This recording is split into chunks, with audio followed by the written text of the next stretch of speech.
Y ahora sí, vamos a seguir con nuevos logros también, porque viene el año escolar y hay que enseñar a nuestros hijos como a retomar esos hábitos que son muy normales de esta época, que yo digo que es la época más divertida, pero nuestros hijos no entienden eso. Pero es la época más divertida Hasta que se vaya a la escuela lo entenderán. Así es, y para eso nos acompaña nuestra especialista Anelisa de Loros, también nuestra escritora, que nos va a hablar precisamente cómo retomar esos hábitos o enseñando todas esas nuevas, esa costumbre o ese hábito que se empieza, por supuesto, en la época escolar. A mí me encanta cuando viene el periodo escolar, porque es el periodo donde hay mucha apertura, porque va a ocurrir algo muy importante en la vida de esos niños y en la vida de esas familias, y es que van a entrar a una situación donde van a tener que aprender nuevas cosas, y cuando uno está aprendiendo algo nuevo tiene que soltar lo viejo, pero también tienes que hacer espacio para pensar de una manera distinta como pensabas antes. Ok, vamos a enfocarnos en la primera etapa de esta entrevista en la primera vez en la escuela. No de los niños que ya van en primer grado, segundo, no, la primera vez, ese primer día, tanto para el estudiante como para sus padres. Es difícil. Es difícil separarse, es difícil quedarse solo en la escuela y alejarte de tu familia, ¿sí? Hay mamás que lloran muchísimo más que los niños, hay otros niños que lloran más que los padres.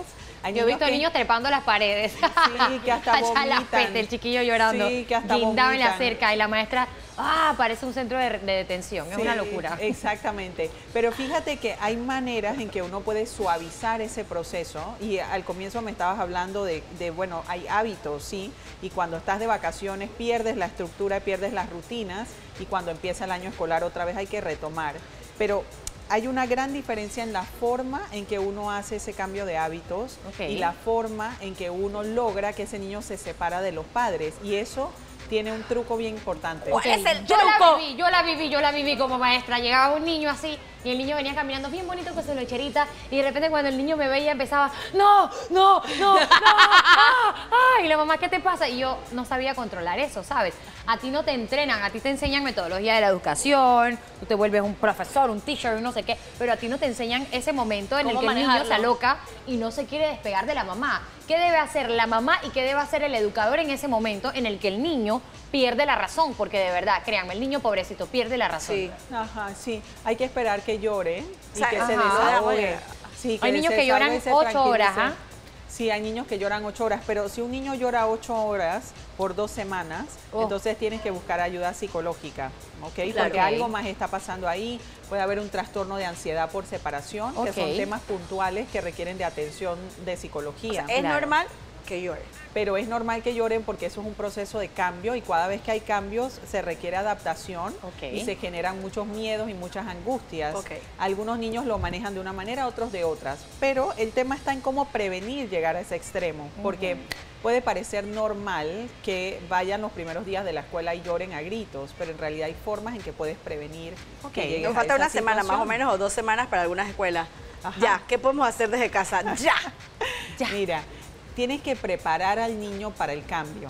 O sea, tienes que desde unas 2 o 3 semanas antes llevar al niño a la escuela, pasar en tu carro o caminando cerca de la escuela. Oye, esta va a ser tu escuela. Esta va a ser la escuela, este es el lugar donde vas a venir, aquí va a venir una maestra. Incluso hay escuelas que hacen reuniones como de apertura para que los niños entren a la escuela con sus padres y conozcan a la maestra. Hay que hacerle un brainwash, un lavado de cerebro. Mi amor, mira, esa es tu escuelita, chichi.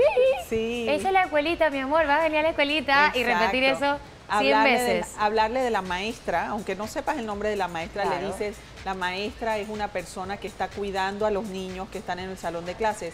Si es un niño chiquitito, le puedes decir, es como una mamá, porque entonces esa es la palabra que conocen como cuidador. Sí, porque tal vez no conozcan la palabra maestra, porque si es la primera vez de la primerísima, o sea, no saben que es una maestra ni siquiera. A mí me funcionaba con Lía en cualquier ámbito cuando le digo, la dejo bajo el cuidado de, por ejemplo, si es un sitio donde tienen daycare allí y la dejaba, yo le digo, ay, ella es amiga mía o él es amigo de mamá. Entonces, si le dices al niño que la maestra es su amiga, el niño, pues, se aguanta un poco más, ¿no? Exacto. Y lo otro es que puedes practicar también dejar al niño con otra persona y alejarte por un par de horas. Así sean los tíos, los abuelos, los primos, o sea, con gente que es cercana. Para que y aprenda. de esa manera puede estar practicando separarse y le dices al niño, mira, así va a ser como cuando vas a la escuela. Para que asocie. Exacto. Te vas a quedar aquí con tus tíos, yo voy a ir a trabajar o voy a ir a hacer unos mandados y después regreso. Y cuando regresas le dices cómo te sentiste, qué pasó. Mira, así mismo va a pasar cuando vayas a la escuela.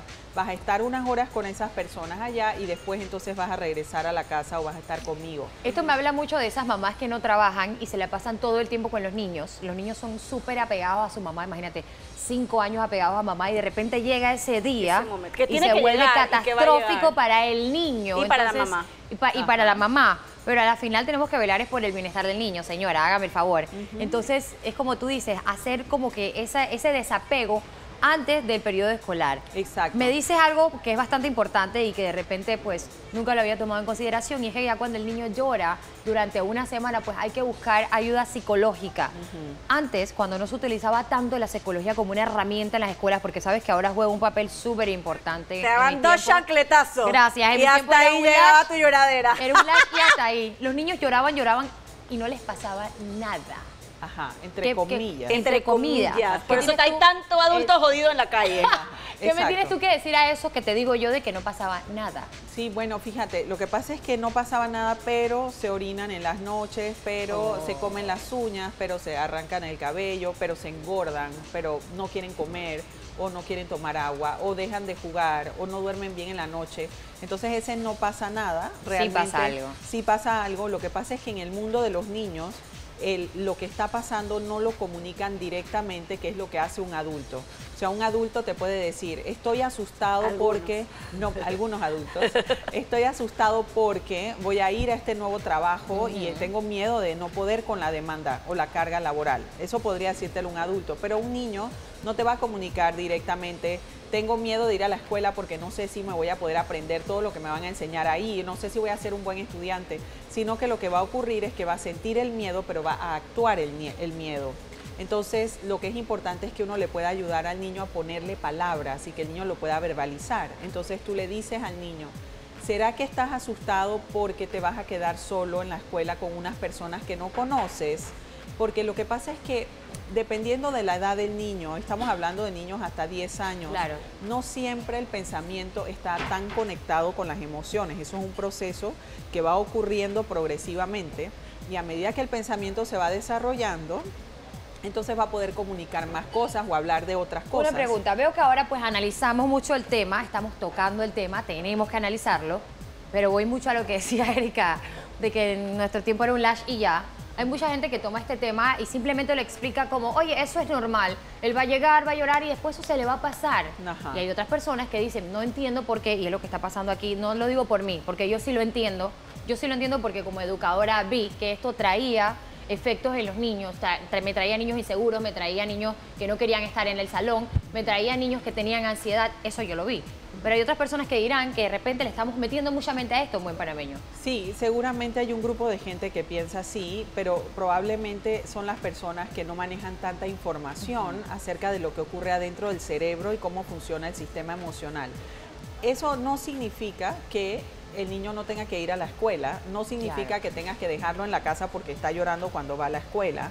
Lo que significa es que el niño que llega a la escuela y está llorando constantemente, los adultos que están alrededor tienen que estar observando, acompañando, reportando a los padres para poder identificar si es ya realmente un llanto solamente de adaptación o si es que ese niño le está pasando algo que es mucho más Yo creo fuerte, que más profundo. el poder es la observación, tanto en este caso de los maestros como de los padres, para ponerse de acuerdo, porque al final es un proceso que tiene que pasar, pero si hay algo más, entonces Exacto. sí vale la pena entonces una ayuda psicológica. Exacto. Y hay otro tema que tiene que ver con las rutinas.